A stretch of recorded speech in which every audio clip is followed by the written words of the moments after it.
You know who looked really good in NBA Media Day? Like, really good. Slight pause.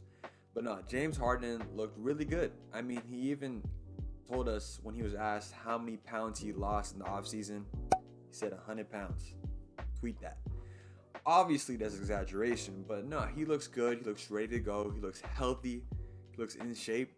And that's good for the 76ers. Because I believe, in my opinion, yes, when you have Joel Embiid and James Harden on the same team, of course you're going to be in that contender conversation, but let's start talking about them as the top contender, because this team got a lot better in the offseason. They're healthier going into the year. And obviously it starts with Joel Embiid, but James Harden, just the health, the shape is important. Because going into this offseason, I iterated this in my top 10 point guard video. I said he was going to be a top 5 point guard going into next year, solely on the fact that he's going to be healthy. Going into last year, he was nursing that hamstring injury.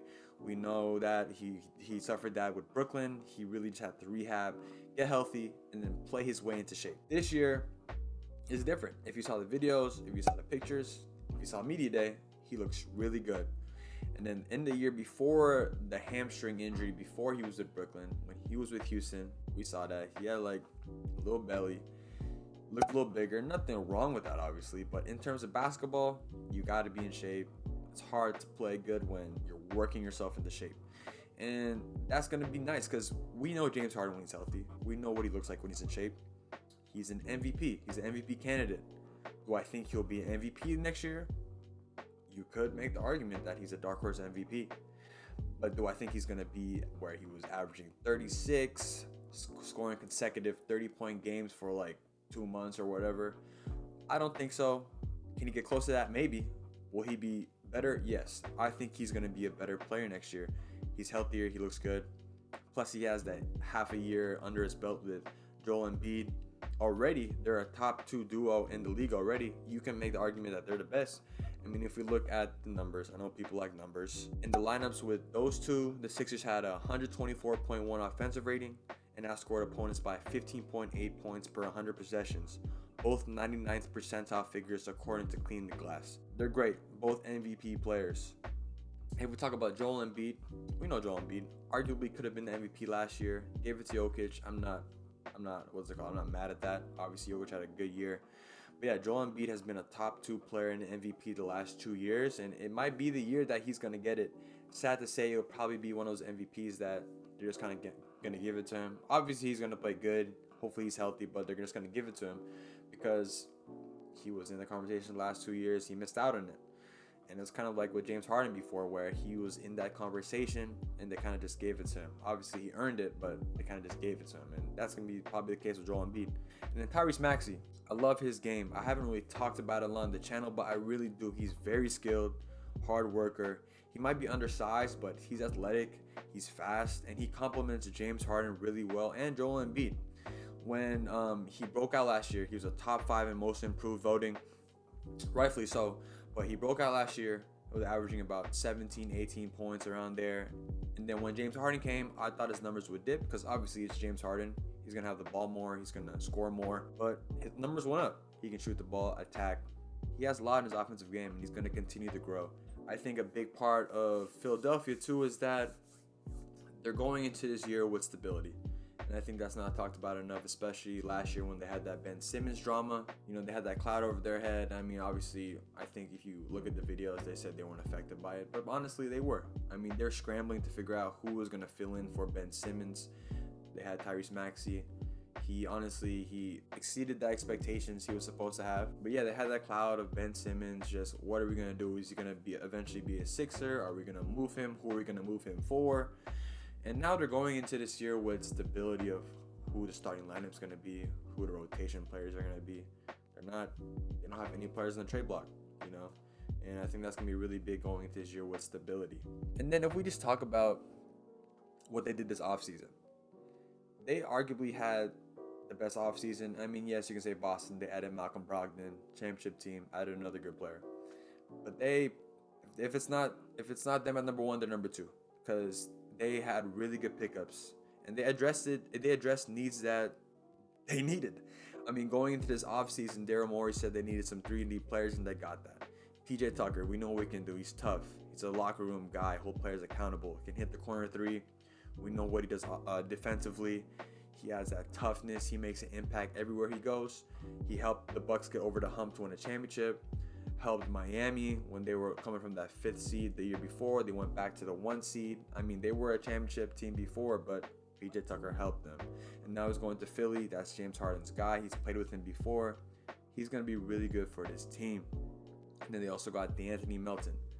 I love D'Anthony Melton. I think he goes under the radar a lot because he is a backup point guard, but I believe he's one of the better backup point guards in the league. One of the better role players, honestly.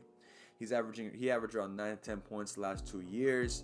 He was shooting around 40% from 3 the last 2 years too as well. He just provides that 3-and-D. He's solid, will control the second unit.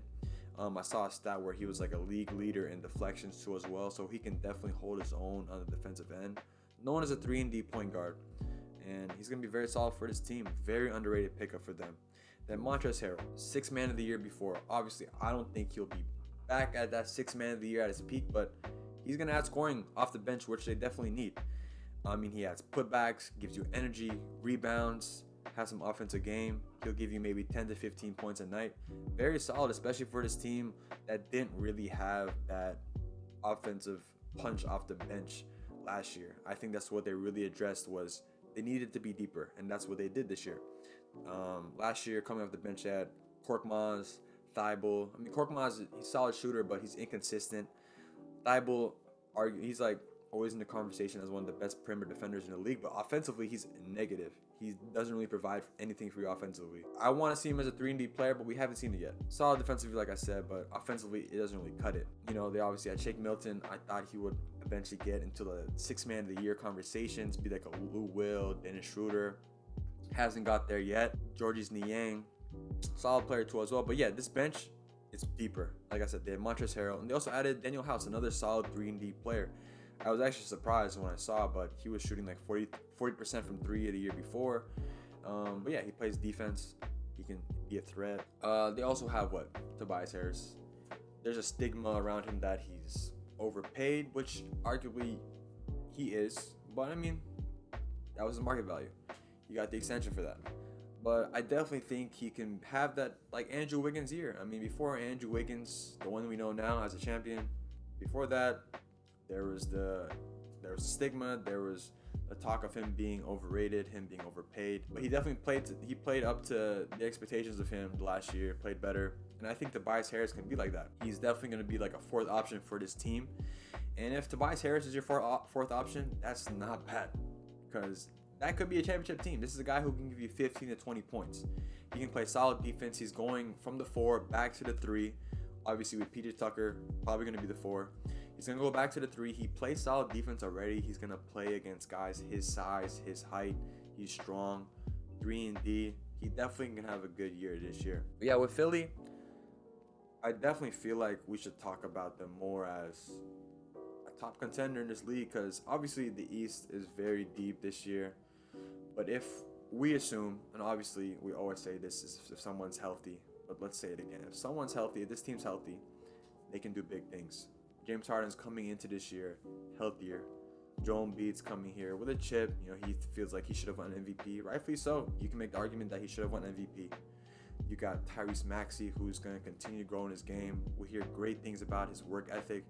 He's a hard worker. He can give you 17 to 20 points, maybe hop into 20-point range this year.